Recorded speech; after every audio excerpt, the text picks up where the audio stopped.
तो आज से हम लोग पॉलिटी शुरू कर रहे हैं। इसमें सबसे पहले हम लोग प्रेसिडेंट के बारे में पढ़ेंगे।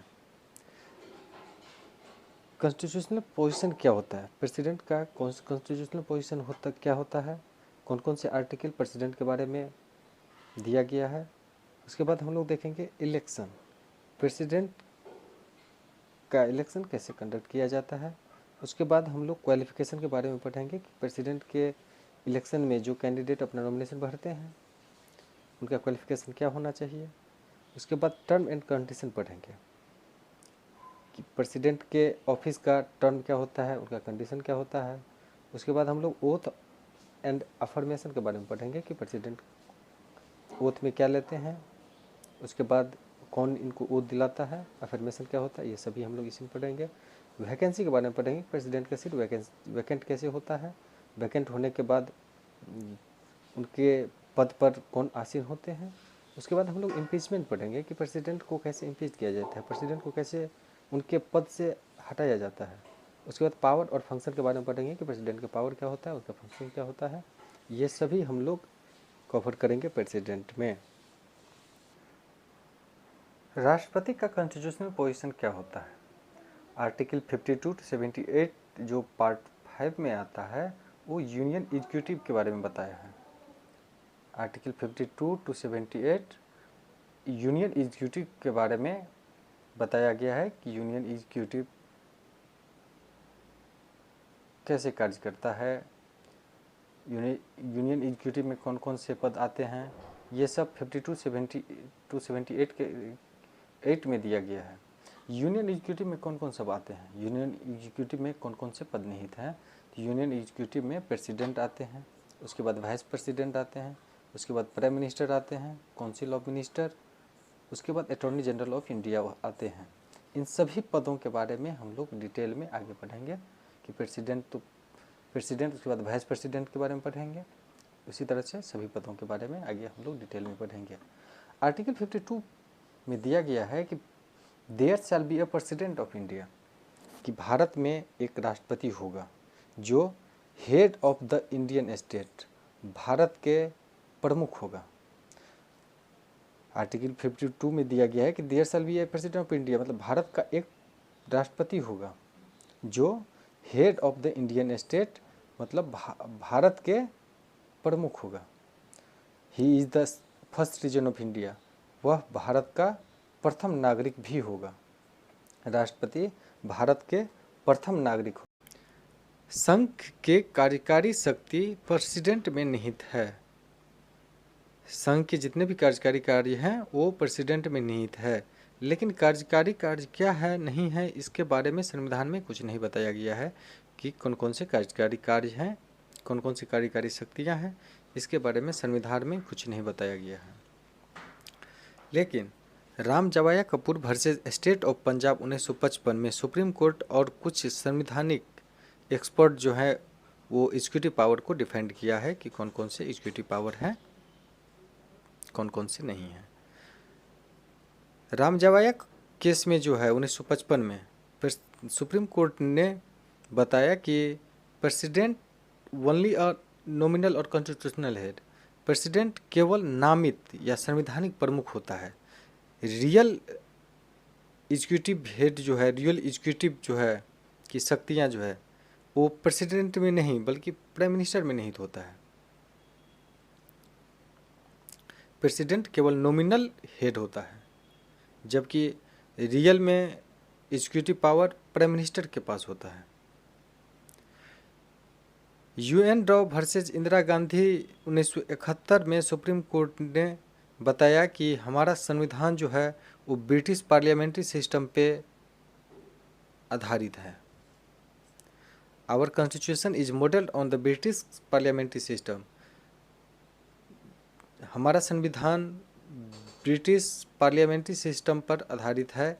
ये UNR Rao versus Indira Gandhi case 1971 में सुप्रीम कोर्ट ने बताया था। सुप्रीम कोर्ट ने अपना जजमेंट में बताया था कि our constitution is modelled on the British parliamentary system, हमारा संविधान ब्रिटिश पार्लियामेंट्री सिस्टम के तर्ज पर बनाया गया है, उस पर आधारित है। आर्टिकल 74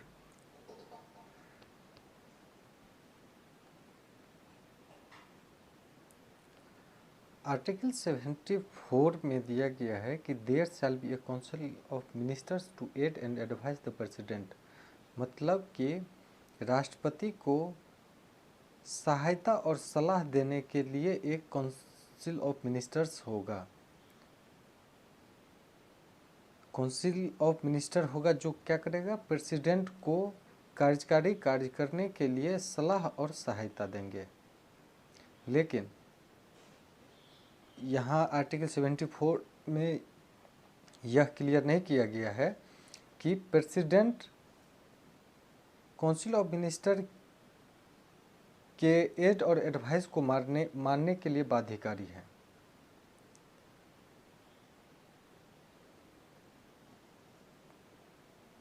लेकिन 42वें संविधान संशोधन 1976 मतलब 42nd कॉन्स्टिट्यूशनल अमेंडमेंट एक्ट 1976 में ये ऐड कर दिया गया कि who shell act on that advice.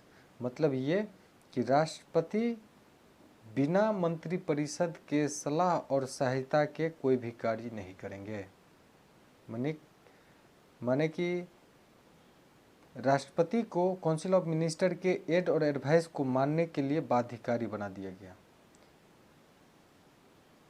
Council of minister के एड और एडवाइस को मानने के लिए बाध्यकारी बना दिया गया राष्ट्रपति के लिए। 42वां संविधान संशोधन 1976 में प्रेसिडेंट के लिए ये बाध्यकारी हो गया। प्रेसिडेंट अपने मन से कुछ नहीं करेगा, जो कुछ भी सलाह और परामर्श देगा काउंसिल ऑफ मिनिस्टर वही प्रेसिडेंट करेंगे, उसके अलावा कुछ नहीं करेंगे। उसके अलावा किया गया हर एक काम वायलेशन ऑफ कॉन्स्टिट्यूशन हो जाएगा। लेकिन इसमें 44वां संविधान संशोधन 1978 में राष्ट्रपति को एक पावर और दिया गया। वो पावर ये था कि प्रेसिडेंट काउंसिल ऑफ मिनिस्टर को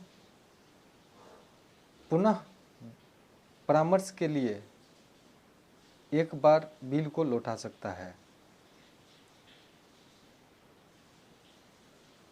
जैसे ये हुआ कि अगर मान लेते हैं कि कोई बिल पार्लियामेंट के दोनों सदनों से पास हुआ, उसके बाद वो प्रेसिडेंट के पास गया उसके एसेंट के लिए, तब वो कानून बनेगा। तो वहाँ पर प्रेसिडेंट को ये पावर है कि वो एक बार बिल को पुनः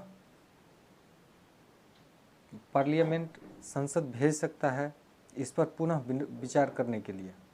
अगर पार्लियामेंट उसमें संशोधन करेगा या बिना संशोधन का अगर फिर से प्रेसिडेंट के पास भेजता है तो वो प्रेसिडेंट उसे मानने के लिए बाध्यकारी हो जाएगा। यही 44वां संविधान संशोधन अनुच्छेद 1976 में। एक चीज़ और होता है कि प्रेसिडेंट का सेटिस्फेक्शन क्या है। प्रेसिडेंट का सेटिस्फेक्शन क्या होता है।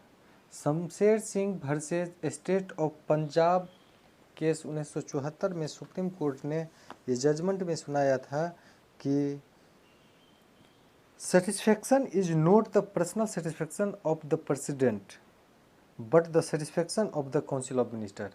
मतलब प्रेसिडेंट का सेटिस्फेक्शन प्रेसिडेंट का पर्सनल सेटिस्फेक्शन नहीं होगा, बल्कि काउंसिल ऑफ मिनिस्टर का सेटिस्फेक्शन प्रेसिडेंट का सेटिस्फेक्शन होगा। काउंसिल ऑफ मिनिस्टर का सेटिस्फेक्शन ही प्रेसिडेंट का सेटिस्फेक्शन होगा। प्रेसिडेंट का पर्सनल सेटिस्फेक्शन के बारे में यहाँ नहीं दिया गया है। काउंसिल ऑफ मिनिस्टर के सेटिस्फेक्शन को ही पर्सनल का सेटिस्फेक्शन माना गया है। अगले पार्ट में हम लोग इलेक्शन ऑफ द प्रेसिडेंट के बारे में पढ़ेंगे। इलेक्शन ऑफ द प्रेसिडेंट के बारे में पढ़ेंगे।